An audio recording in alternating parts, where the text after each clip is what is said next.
मैं आपका दोस्त रहमान सर पुनः आपका स्वागत करता हूं, अभिनंदन करता हूं। और आज हम प्रारंभ करने जा रहे हैं हमारी किताब पेनोरमा का लेसन नंबर 9।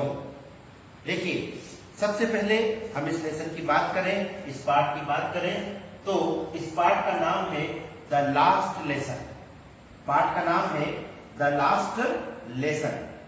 और अगर हम इसके लेखक यानी राइटर की बात करें तो राइटर है अल्फोंसे डॉडेट। लेखक हैं अल्फोंसे डॉडेट, जो कि फ्रेंच भाषा के बड़े ही अच्छे प्रसिद्ध लेखक माने जाते हैं।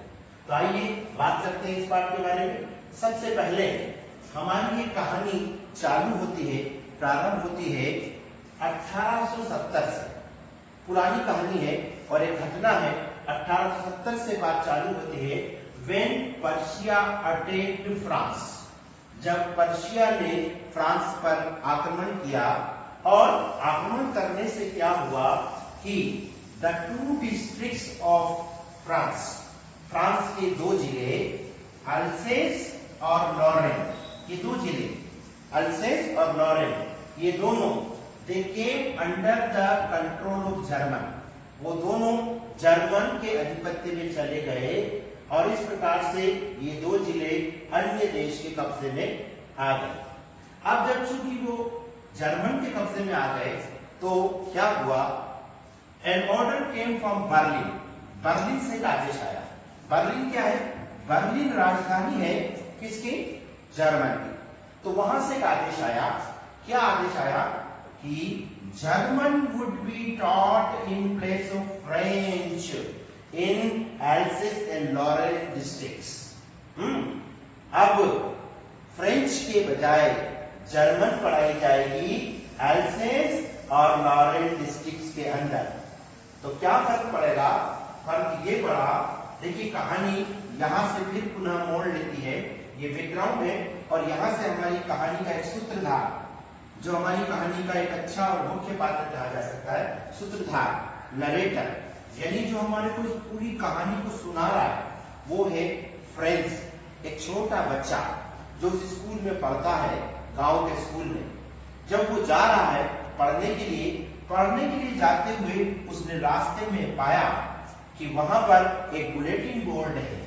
बुलेटिन बोर्ड जैसे कि हमारी पंचायत होती है और पंचायत में कोई आदेश बोर्ड लगा हुआ है, तो वहां बुलेटिन बोर्ड पर आदेश लगा हुआ है और उस पर लिखा हुआ है German would be taught in place of French. यानी अब फ्रेंच नहीं पढ़ाई जाएगी बल्कि जर्मन पढ़ाई जाएगी। यह आदेश वहां बुलेटिन बोर्ड पर लिखा हुआ है। इस आदेश को देखने के बाद वो छोटा नन्हा बच्चा, बालक फ्रेंच जो स्कूल जा रहा था, चलते चलते स्कूल पहुंचा। जब वो स्कूल पहुंचा तो उसने स्कूल पहुंचकर क्या देखा, क्या पाया? उसने पाया कि स्कूल में कंप्लीट साइलेंस है, बिल्कुल शांति है। स्कूल में कोई आवाज नहीं हो रही। फ्रेंड्स को ऐसा लगा कि कहीं ये संडे तो नहीं है, छुट्टी का दिन तो नहीं है, ऐसा उसके मन में विचार आया।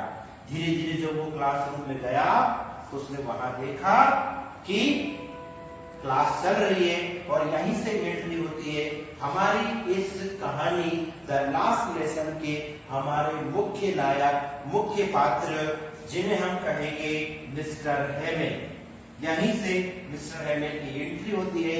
मिस्टर हेमेल इस पाठ में नजर आते हैं। मिस्टर हेमेल कौन है?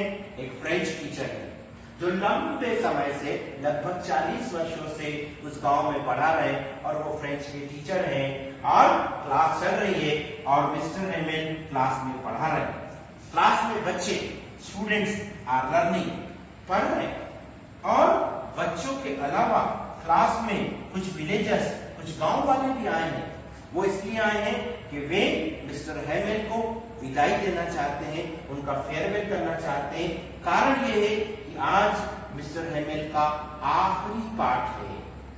अब मिस्टर हेमेल जो कि फ्रेंच टीचर हैं, उन्हें स्कूल छोड़कर जाना होगा क्योंकि अब जर्मन पढ़ाई जाएगी और फ्रेंच खत्म होगी। अब यहां से हमारी एक नई बात चालू होती है कि it was the last lesson of mister Hamel. ये मिस्टर हेमेल का आखिरी पाठ था इस दिन जब मिस्टर हेमेल अपने आखिरी पाठ को पढ़ा रहे थे तो देखिए पढ़ाते हुए वो अपनी सबसे बढ़िया ड्रेस पहनकर आए। उन्होंने ग्रीन कोट पहन रखा था, फ्रिल शर्ट पहन रखा था और ब्लैक सिल्क कैप लगा रखी थी। Means he was in his best dress to teach the students in his last lesson. अब क्या पढ़ा रहे थे Mr Hamel? He was teaching participle. वो पार्टिसिपल यानी ग्रामर का एक टॉपिक लेकर पढ़ा रहे थे। अब पढ़ाते हुए मिस्टर हेमेल ने क्या कहा? What did Mr. Hamel say in his last lesson? क्या कहा? He was telling the importance of mother tongue. सबसे पहले वो मदर टंग यानी मातृभूमि, मातृभाषा के बारे में बता रहे थे कि मातृभाषा का महत्व क्या होता है। पढ़ाते हुए उन्होंने कहा कि French is the best language of the world. French is the most beautiful language of the world. उन्होंने कहा कि फ्रेंच संसार की सबसे अच्छी भाषा है, सबसे सुंदर भाषा है। और पढ़ाते हुए उन्होंने ये भी कहा कि उन्होंने पेरेंट्स को और बच्चों को डांटा।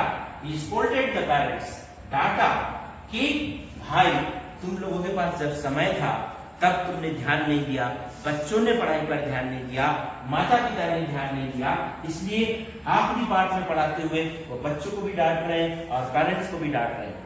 और उन्होंने कहा कि यही वजह है कि आज हमारा देश गुलाम होने जा रहा है, क्योंकि हमने अपनी मातृभाषा पर नियंत्रण नहीं किया, मातृभाषा को नहीं पढ़ा। आज हम अच्छे से बोल नहीं सकते हैं, अच्छे से पढ़ नहीं सकते हैं हमारी लैंग्वेज फ्रेंच को, तो इसलिए हमें उस पर ध्यान देना चाहिए था, लेकिन हमने ऐसा नहीं किया। अब मिस्टर हेमेल आखिरी में जब पढ़ा रहे तो देखिए जो हमारा पात्र फ्रेंच एक नन्हा बच्चा जिसके बारे में मैंने आपको कहा कि हमारी कहानी का सूत्रधार है, वह नरेटर है, उसमें एक विशेष खासियत यह है कि उसकी पढ़ाई में मन नहीं लगता है, वह पढ़ने में रुचिशील नहीं है, विद्यालय नहीं आता है, नियमित नहीं आता है, पढ़ाई नहीं करता है, होमवर्क नहीं करता है, मिस्टर हेमेल को पसंद नहीं करता है, उसके नजरिए में मिस्टर हेमेल अच्छे टीचर नहीं है और वह स्कूल के बजाय गांव में रगड़ता हुआ अपना समय खराब करता है। लेकिन जब वो आखिरी पाठ में बैठा हुआ है और मिस्टर हेमेल को जाते हुए देख रहा है तो उसके मन में बहुत ही रिग्रेट उत्पन्न हो रहा है, पश्चाताप उत्पन्न हो रहा है। अब फ्रेंड्स के मन में भी पश्चाताप है कि उसने समय पर ध्यान नहीं दिया, उसने पढ़ाई पर ध्यान नहीं दिया, अब समय निकल गया और उसको अपनी भाषा पढ़ने का मौका नहीं मिल रहा है। यही बात गांव वालों के मन में भी है। पढ़ाते पढ़ाते मिस्टर हेमेल बहुत ही भावुक हो जाते हैं और अंत में जब वे अपना पाठ खत्म करते हैं बच्चों को होमवर्क देने के बाद, तो बड़ा अच्छा शब्द लिखते हैं। वही शब्द मैंने यहाँ इस बोर्ड पर भी लिखा है, वही शब्द मैं आपको अंडरलाइन कर रहा हूँ और वही शब्द मैं आपको बताने जा रहा हूँ। वह लास्ट में बोर्ड पर लिखते हैं विवे ला फ्रांस, विवे ला फ्रांस, जिसका अर्थ होता है फ्रांस की जय हो, फ्रांस अमर रहे। तो अंत में वो ये शब्द लिखते हैं और यहीं से हमारा पाठ खत्म हो जाता है। देखिए ये एक बड़ी इमोशनल स्टोरी है, बड़ी भावुक कहानी है और हमारे अंदर पेट्रियोटिक फीलिंग यानी देशभक्ति की भावना करती है, हमारे मन में इच्छा उत्पन्न करती है कि हमारे देश की भाषा को पढ़ना चाहिए, उस पर ध्यान देना चाहिए, क्योंकि language of a country is the life breath, language of the country is life breath.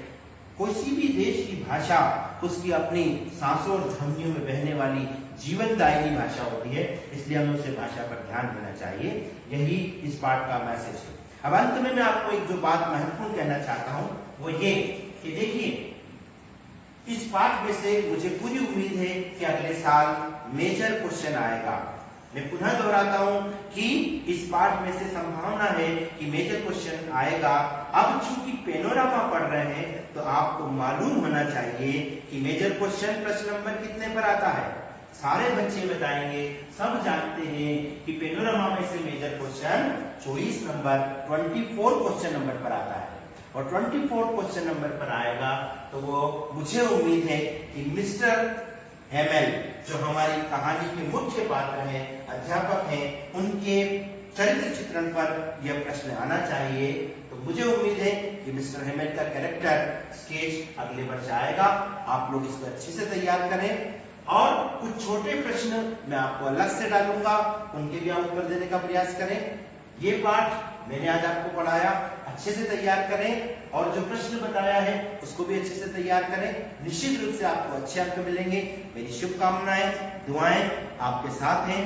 धन्यवाद। जय हिंद, जय भारत।